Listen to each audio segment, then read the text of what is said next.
élites de Jonquière de la Ligue Midget 3A ont connu une excellente première moitié de saison. Après 22 matchs, ils cumulent une fiche de 15 victoires, 4 défaites et 3 défaites en prolongation, ce qui est bon pour le premier rang au classement général de la Ligue Midget 3A du Québec. Pour en parler, je reçois l'entraîneur adjoint et responsable de la structure intégrée chez les élites de Jonquière, Simon Gaudreau. Alors, bonjour M. Gaudreau. Bonjour Gabriel, ça va bien? Oui, très bien. Qu'est-ce qui explique les succès de l'équipe depuis le début de la saison? Honnêtement, je pense vraiment que c'est l'esprit de corps qu'on a à l'intérieur de l'équipe. Là. On a des jeunes qui travaillent match après match. Puis, on n'avait pas eu un calendrier préparatoire nécessairement facile. Là, on n'a pas tout gagné nos matchs tout le temps.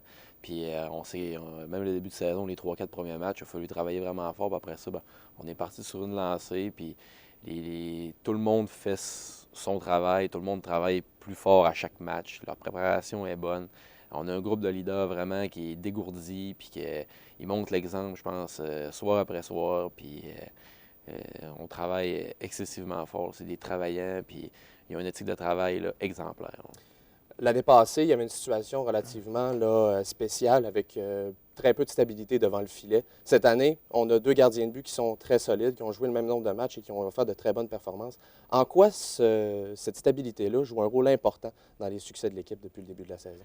Les gardiens de but, je veux dire, c'est ta pièce maîtresse. Puis quand tu réussis à avoir deux pièces maîtresses là, dans ton équipe, puis que les deux réussissent à. Il y a une saine compétition entre les deux s'apprécient, les deux travaillent ensemble, tout ça.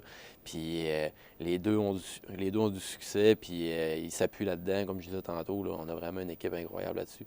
Fait que, je veux dire, les gardiens travaillent excessivement fort, puis ils nous donnent une chance match après match, puis. Je pense que c'est vraiment ça la différence avec l'année passée. Si on avait peut-être bien ce duo-là, ben ça aurait peut-être été différent aussi. Là. Vous avez subi que 3 défaites depuis le 25 septembre, ce qui est très, très bon. J'imagine que le moral dans le vestiaire doit être assez excellent présentement. Oui, mais les gars, ils se contentent pas de peu. Jamais, jamais, jamais. Même si on va chercher des matchs, il y en a des matchs qu'on a gagnés contre Blizzard qu'on n'était pas nécessairement content. Le match contre Amos qu'on n'était pas nécessairement content. Les gars n'ont pas nécessairement l'esprit à la fête dans ce temps-là. C'est vraiment, ils veulent bien travailler, ils veulent bien performer parce que le noyau qui a été là, ils savent très bien qu'en séries éliminatoires, les performances, tu n'as pas le choix de bien performer pour pouvoir avoir un bon succès. Ça fait que non, ils se contentent jamais de peu. Puis ils vont se préparer en fonction tout le temps d'être meilleurs, même s'ils ont gagné un match moyen la veille, je peux me permettre, là, en termes d'effort. J'imagine que lorsqu'on a beaucoup de succès comme ça, les joueurs ont peut-être tendance à dévier un peu du plan de match. Comment on fait pour garder les joueurs à la tâche, si on peut le dire, lorsque l'équipe connaît des succès comme ça? Ben, on rappelle l'expérience de l'année passée au niveau des séries éliminatoires. On se bâtit selon ceux-là qui ont les vétérans qui étaient là l'année passée aussi. Tu sais que l'année passée, on avait eu un moment donné 8 matchs consécutifs avec la défaite. Fait que ils savent que la marge est mince entre la victoire ou la défaite, puis la bonne performance ou la contre-performance. Fait qu'on se rattache à eux autres, puis souvent les réponses ils viennent d'eux autres. On les laisse parler là-dedans, puis Steve fait un très bon travail justement pour. Je veux dire, c'est pas des sermons ou quoi que ce soit, c'est vraiment, ça vient d'eux autres, puis ils prennent ça ensemble. Quand ça vient d'eux autres, justement, ben, c'est tout le temps plus facile à modifier le tir quand ça arrive. Ça fait que non, je pense que c'est eux autres qui se dictent la voie là, tout le temps. OK. Vous avez un joueur dans votre équipe cette année, un joueur recru qui fait bonne figure auprès des dépisteurs de la Ligue de hockey junior majeur du Québec, Olivier Rodrigue. En quoi Olivier Rodrigue est si spécial comme joueur de hockey? Olivier Rodrigue, sans le savoir, tu ne saurais pas qu'il est dans le vestiaire. T'sais, Olivier Rodrigue, c'est un professionnel. Tout est tout le temps prêt. Sa préparation est tout le temps prête. Tu sais pas qui est là, mais il est là. Il est tout le temps, il est tout le temps prêt.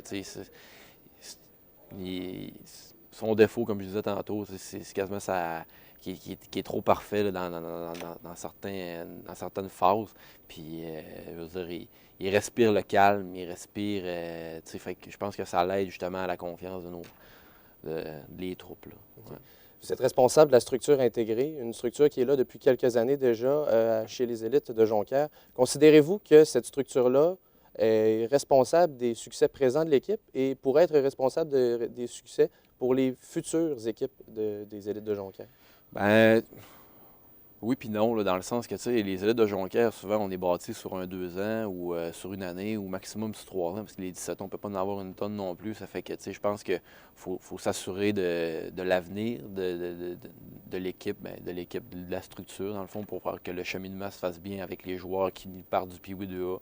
Puis on travaille fort là, ensemble. Je ne suis pas le seul responsable, là. Je veux dire, il y en a au Lac-Saint-Jean, il y en a sur la Côte-Nord aussi. Puis on travaille de main de maître justement pour s'aider là-dedans, puis développer nos petits joueurs pour que les élites de Jonquière aient beaucoup de jeunes dans notre structure à nous, là, justement. OK.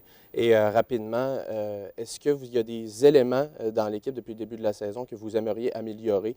On sait que ça va relativement bien, mais y a-t-il quelque chose que vous aimeriez travailler d'ici la fin de la saison?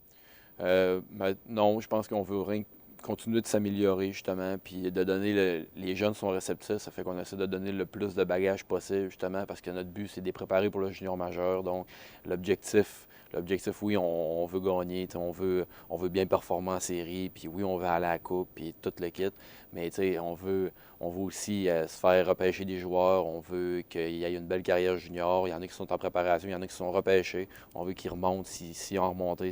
Le but est vraiment sur le développement, autant pour nos Pee-Wee, que quand il arrive une Jet 3, notre but, c'est de les monter justement au junior majeur. Je vous remercie beaucoup, M. Gaudreau. Je m'entretenais avec l'entraîneur adjoint des élites de Jonquière, Midget 3, Simon Gaudreau. Au revoir.